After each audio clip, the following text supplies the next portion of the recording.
Hello everyone. If you're just joining my channel for the first time, my name is Linda. I conduct my lessons in Igbo language, and then at the end I will summarize in English language.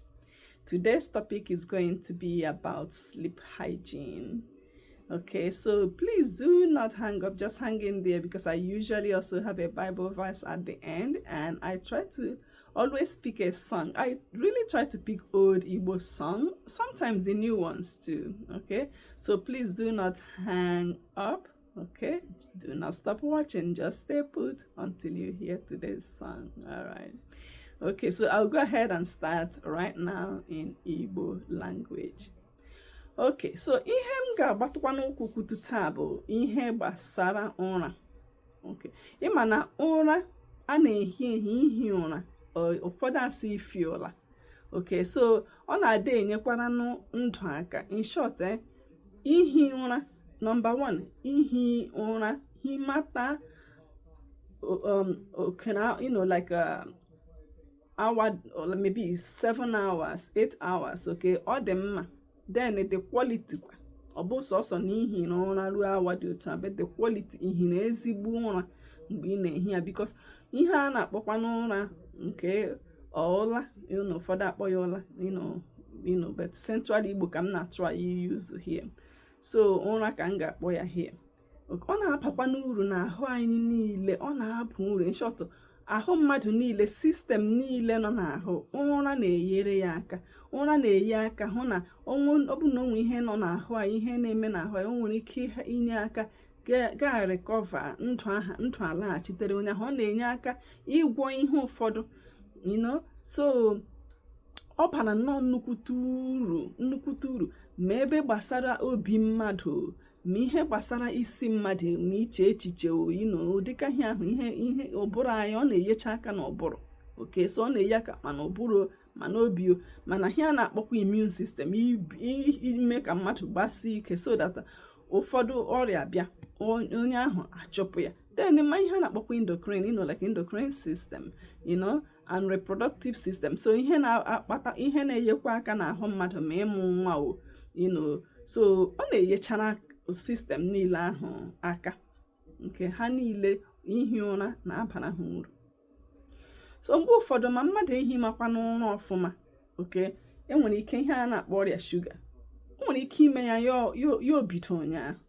O nwere ike ime ya, ọ bụ na onye ahụ nwere risk factors, ọ bụ na onye ahụ dị mbụ nwee ihe nwere ike ime ka o nwee ọrịa shuga, ma ọ bụ ikwu n'ibe ma ọ bụ gịnị. O nwere ike adịghị ehi m ụra emezie ya obido. O nwere ike ahị m ụra ọfụma nwere ike mee mmadụ enwe ọbara mgbali elu. Ehi m ụra ọfụma nwere ike mee mmadụ enwe ọrịa obi dịgasị iche iche, ma otu obi mmadụ sikwa akụ, nke ndị bekee na-akpọ maybe arrhythmia, ịkụ otu adịghị mma. Instead of ese lobdub ma kakpu ya na-akụ nnọọ ihe dị iche iche. So ehi m ụra nwere ike ime ya adịwa njọ karịa, ma ọ bụ ya ebido. Then o nwere ike oyi gafere ma ọ bụ ọrịa, ọ ga-eme onye ahụ enweta ya ọsịsọ, because immune system onye ahụ, ihe na-eyi aka chụọ ọrịa ọsọ, because na onye ahụ a na-ehi mata ụra, immune system ahụ adatuo. Then o nwekwa ihe ndị bekee na-akpọ depression. So ehi m ụra nwere ike ime mmadụ ya nọrọ nnọọ obi agaghị adịzi ụtọ, ihe ọ dị mba achọ ime, ọ gaa na-emezi ya. Even mgbe ụfọdụ kwa ma memory impairment, ị ga-eche machi uche ọfụma. O nwere ike ime mmadụ ya na-agbakasị ahụ, ike agwụ onye ahụ, onweghị ike dịzi ya n'ahụ. Onye ahụ jọsụ ga-adị nnọọ ka ijọsụ ụmụnne otu ahụ ga-adị gị nnọọ. Si ihi ụra bara nnukwute uru. Enwegasị ndị nwego ụfọdụ ihe dị iche iche, ọrịa dịkwa iche iche gbasara ihi ụra. Ụfọdụ ndị bekee asị insomnia, onye ahụ a na-ehi manwụ ụra n'abalị, ghọtara, maọbụ mgbe o ji ehi ụra, because o nwekwa ndị na-arụ ọrụ abalị, so ha na-ehi n'ehihie. Beta o nwere ndị a na-ehi m ụra mgbe ha kwesịrị ihi ụra, ụra agaghị ekwe abịa. Onwe ndị nwekwa ihe a na-akpọcha sleep apnea. Beta ihe ndị a m ga-ejisi ike mee ha na mgbe ọzọ m ga-eme like lesson ndị ọzọ mgbe n'ihu. Aga m ejisi ike kọtụkwu okwu ihe gbasachara ihe ndị a mgbe n'ihu. So o nwere nke sleep apnea ahụ, mgbe mmadụ ga-ekuwe ume ka iku ume enwegasị ihe dị iche iche nwere ike ịkpata sleep apnea. So ọ bụghị m ga-enọ kọwacha ugbu a, bete mgbe ụfọdụ onye ahụ na-ehi ụra ya ọ dịka ọ kwesịrị iku ume, ihe ahụ adịghị mma, ọ na-emekwa ọ na-akọsụcha ma ọbara mgbali elu tu, ịghọtala so mmadụ nwekwara ike sef, o nwere ike mmadụ anwụọ from this thing because mmadụ nwere ike ịnọgide onye gị iku ume nọgide ume otu ahụ because ahụ gị na-achị ịkpọte gị ka iku ume so because ọ gafeela seconds ole ikubi ume, so onye ahụ gị akpọte gị ka iku ume. So sleep apnea enwegasị ndị nwee circadian rhythm disorders so otu ahụ mmadụ si akọntrol clock nọ n'ahụ mmadụ ọ dịcha n'agha agha. Mgbe ụfọdụ ka ụmụ ndị na-arụ ọrụ abalị mebi ha arụtụ ọrụ abalị ha arụtụ nke ihe ma ọ gịnị gị just ụmụ ihe ndị a nwere ike ime mmadụ ahụ ya dị nnọọ dizie ka ahụ onye ahụ ọ dị confused, so ihe ụra awụrụ nsogbu. Then onwe ihe a na-akpọ otu poor sleep hygiene. So o nwekwa ndị ihe ụfọdụ ha na-eme ha hapụ ihi ụra ọfụma. So olekwana ihe a ga-eme ka mmadụ nwere ike na-ehite ụra ọfụma, ole some of the things nwere ike ime ndị bekee asụ sleep hygiene, okay. So ihe ụfọdụ ọ bụ na ị na-aṅụ oke ihe evu caffeine maọbụ kọfị maọbụ soda dịka coke ha ndị ahụ vugasị caffeine maọbụ tii, jisi ike ka ị hapụ ị na-aṅụ ya late. Ịṅụ ya n'ụtụtụ dị oke, at least ahụ ga-enwe time bete ịṅụ ya before ga-alaba maọbụ ịṅụ ya otu awa maọbụ awa abụọ before alaba mgbede dawa, aṅụzila ihe ndị ahụ. So ọ bụ na ị ga-eme ụfọdụ ihe a ga-akpọtụcha aha, ọ ga-enye aka oke. And ihe ndị a na-ekwubu ihe ụfọdụ ama m na ị nwere ike bụ na ịma ya already, ụfọdụ kwa bụrụ ihe ọhụụ onye ga-ebete. Ụmụ ndị bịa kọwachacha ihe a maka a gwara m unu n'isi mbido ụmụ vidiyo ihe mmụta nke m mere m kọwa ihe ọbụla m ga na-ekwu ebe a bụ ihe ihe m mụtara ma mgbe m gara ụlọ akwụkwọ maọbụ ihe m mụtara n'ụlọ ọrụ ụdị ọrụ m na-arụ makwa na ihe ndị ọkachamara dere ede. So ọ bụghị ihe akụkọ na-ekwu ka m ga na-akọrọ unu oke ihe anyị nyochara na enyocha hụ na ọ dị mma na ọ bara uru oke. So ọ bụghị ihe ọbụla m hụrụ m abịa kọrọ unu ebe a. So ihe review yiri ya onye a na-akpọ Baranwal, last name ha ka na-akpọ U and then Sigol. So ha dere ihe ụfọdụ ya m na-ekwu ebe a ebe m si nweta ha. Ụfọdụ bụ ihe ndị m makwa already from ihe ọrụ ma ndị agụtara n'akwụkwọ.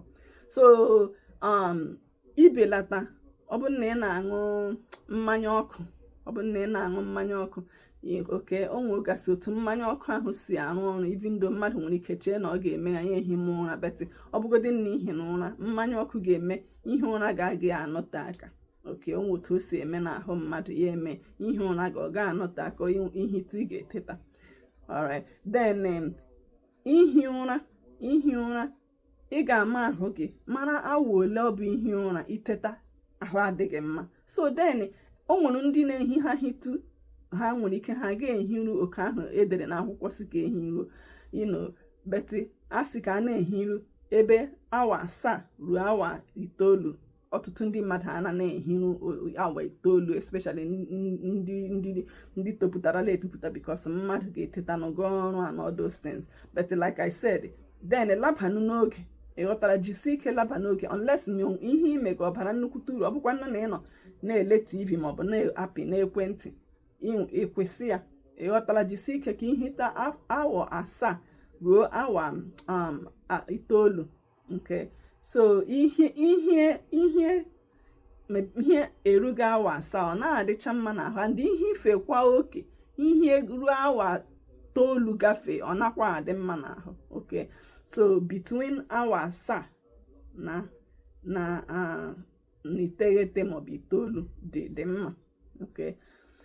Then ịbịakwa ga-enwe ihe a na-akpọ sleep schedule. Ịbịa ga-enwe schedule oke na ị ga na-alaba ụra mebi ya kụọ elekere 10 abalị maọbụ ya kụọ elekere 11 ị ga-alaba ụra. O nwekwa ndị na-alaba elekere anya 9 maọbụ 9 depending mgbe onye ahụ na-eteta n'ụtụtụ nke. Enwe ndị ọ bụrụ ndị na-ama oke awa aga ọrụ nwekwara ike anụtụkwara m ndị na-alaba 8-9 beta onye dịka m ịnọ ebe elekere anya 11 ka m na-eji alaba mgbe ụfọdụ bikos onye ahụ nọ na-eme ihe ndị ọzọ dị iche iche beti o dipendịrị onwe ọ bụrụ na ị na ama awa gị ọrụ den enwere m ike jisi ike laba emepe ihe elekere anya 10 ya jiri ọkara gafee elekere anya 10 ịghọtala ma enyetụ onwe m taịm ka m jisi ike hụ na m hita mara ụra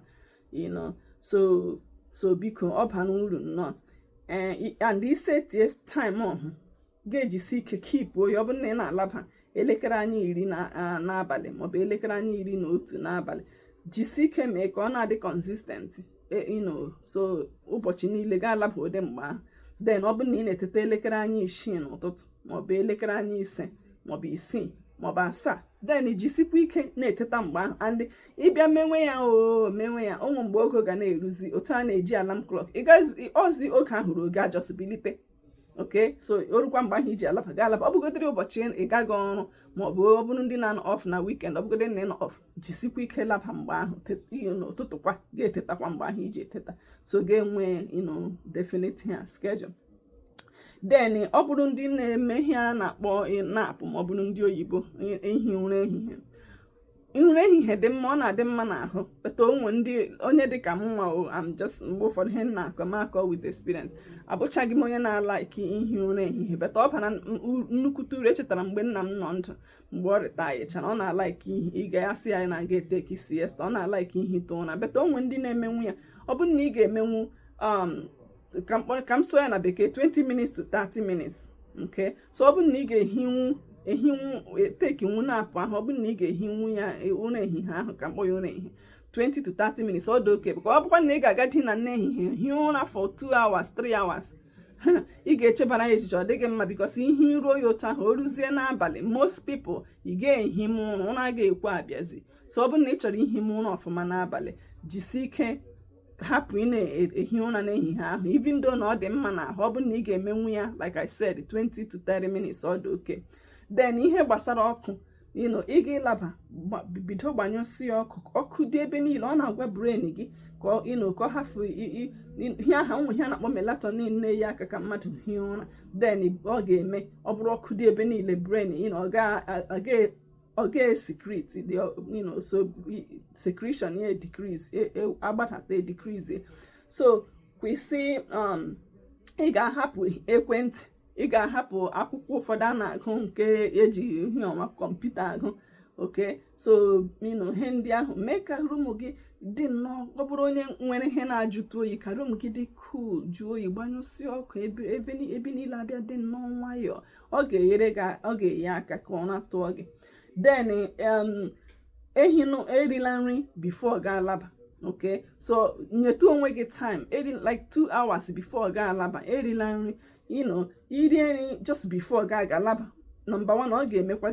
ga-abịa buwe ibu then ọ ga-emekwa ọ bụrụ onye nwe ọrịa dịka gastric esophageal reflux ọrịa reflux na-eri nri mgbe ụfọdụ dịka na ọ pụtara n'ọnụ iri nri late ọ ga-emekwa so then ọ ga-eme ga just ga ahụ na ị na-atọ ọnụgharị ya na akwa ị ga-ehi m ụra akwa bụ bed so ị ga-ehi m ụra ọfụma then olee ihe ọzọ ya asị m ọ ga-emekwa onye ahụ nwere ike bịa buo ibu then ebe ị na-ehi ụra ka ọ bụrụ ebe ị na-ehi ụra ejila bedroom gị maọbụ akwa eji ehi ụra aga na ebe ahụ maọbụ mkpuka ụfọdụ akpọ ya mkpuka so bedroom okay so ebe ahụ a na-ehi ụra ejila emere ebe ị ga-ịnọ na-agụ akwụkwọ ọ bụ ebe ị ga-abịa dote telivishọn na-ele so ọ ga-eme ya brain na ọ gaghị amata na ụra ka ị kwesịrị ihi dị mee rum gị so mgbe ọbụla ị batara dị ya bụ na ị batara ịbịala ihi ụra okay alright so ka m bịa chịkọta ahịa m chịkọtacha ya na bekee now okay then ma gụọ ọrụ Bible verse and then abụ okay so what I'm talking about today is sleep hygiene. There's a review by Baranwal, Yu and Siegel. Okay, sleep is very, very important. It helps basically all parts of the body. Okay, it helps basically all the systems of the body to, to grow, repair and to recover. So it's very, very important. It helps with the immune system, endocrine system, all those systems. So lack of sleep really, really affect humans very negatively. Okay, so what I'm talking about today, I'm going to talk about sleep hygiene. But before I get there, some of the impact of impaired sleep quality and quantity. Insulin resistance. Okay, so it increases insulin resistance and diabetes risk. Hypertension, increased cold and infection susceptibility, increased risk for arrhythmia. Memory impairment, okay, acute effect, it affects mood, irritability, becomes irritable, energy level, it affects that, your sense of well-being, and memory impairment. So it affects these things. All right, so some people have sleep disorders, like insomnia, sleep apnea, circadian rhythm disorders, and also poor sleep hygiene, which I'm going to talk about some of the hygiene and lifestyle changes right now. All right, so to help you sleep better, some of the things I'm going to talk about today. Okay, number one, caffeine consumption. So if you are someone who drink coffee, who drink soda, with caffeine or tea, please try to decrease it, especially towards the evening, or I'll try not to drink it at night. All right, so because it promotes wakefulness. Okay, it blocks adenosine receptors in the brain. Okay, so it prevents adenosine from performing the sedative effects. So, and then number two, decrease alcohol intake. Okay, even though alcohol is a sedative, it decreases overall sleep quality, and then it results to your sleep, a shorter sleep duration. So then another one, sleep duration. Okay, so try to sleep at least 7 to 9 hours. I know everybody is different. You have to know what works for you.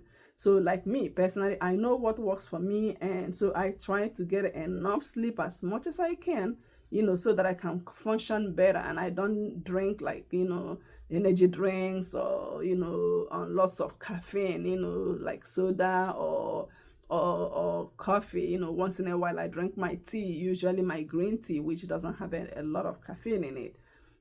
However, even with that one, try to decrease caffeine intake. Okay, so but so sleep duration is very, very important. So like I said, I know myself, yourself, how many hours you need. So recommendation from this review is like from 7 to 9 hours. Okay, so that would be good for you. So try as much as possible.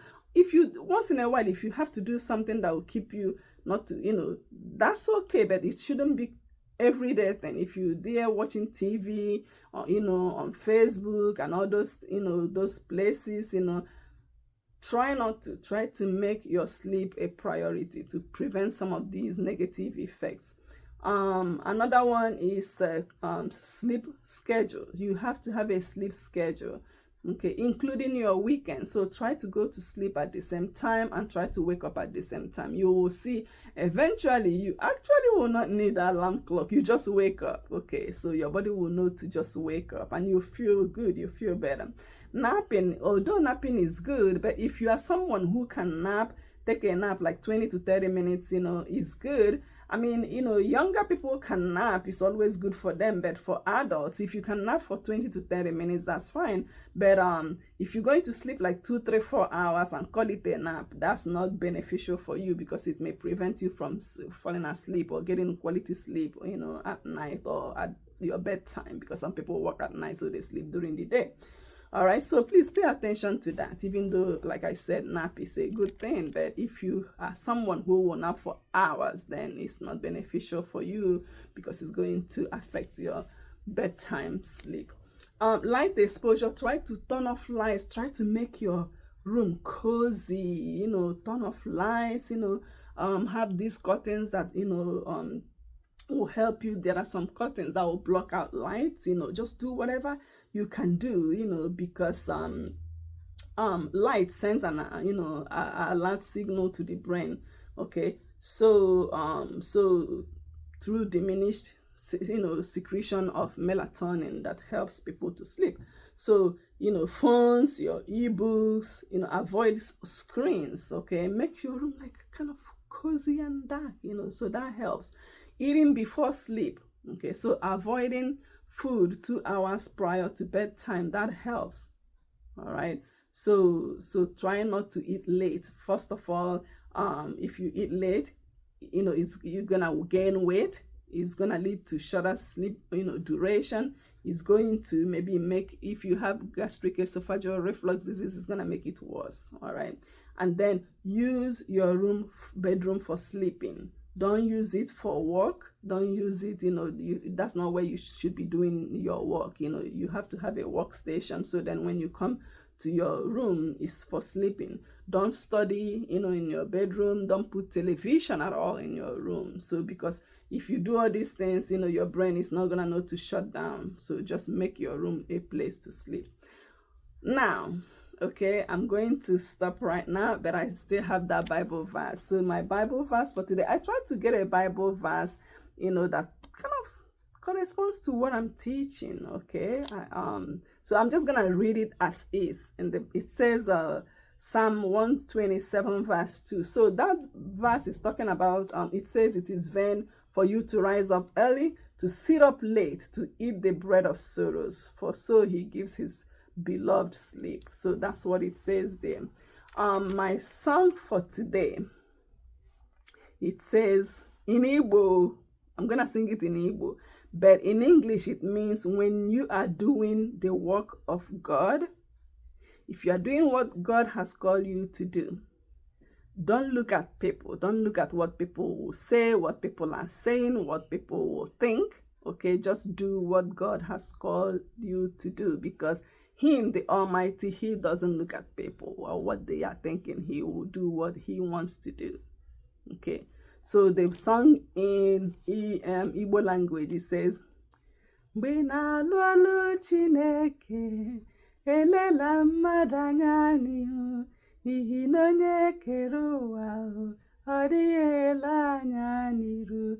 Mgbe na-alụ ọlụ Chineke, elela mmadụ anya n'iru, n'ihi na onye kere ụwa ọ dịghị ele anya n'iru.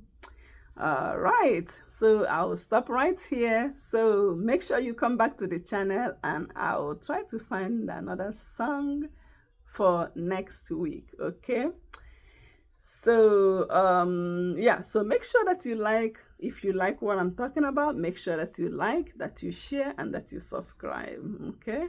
All right, so ndị nke m ka emesiano, bye bye. So chetakwa ime subscribe, chetakwa inye ndị ọzọ ihe a, ọ bụ na onwe ihe mmụta ịmụtara n'ime ya, okay? Chetakwa like ya.